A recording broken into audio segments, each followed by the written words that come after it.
வெண்பருத்தி நூலெடுத்து வாய் வெடிச்ச பூவெடுத்து நான் அணிஞ்சிட தொடுத்து வச்ச நடினமான மாலை இது.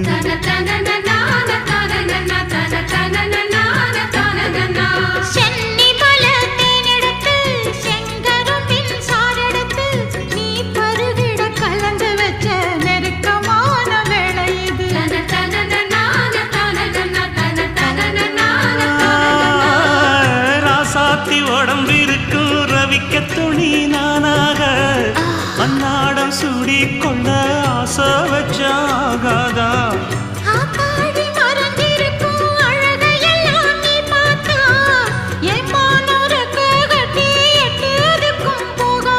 அடிச்சி சக்கரையே எட்டி நீயும் நிக்கிறியே நான் ஏங்கி ஏங்கி பார்க்கிற போறாங்க.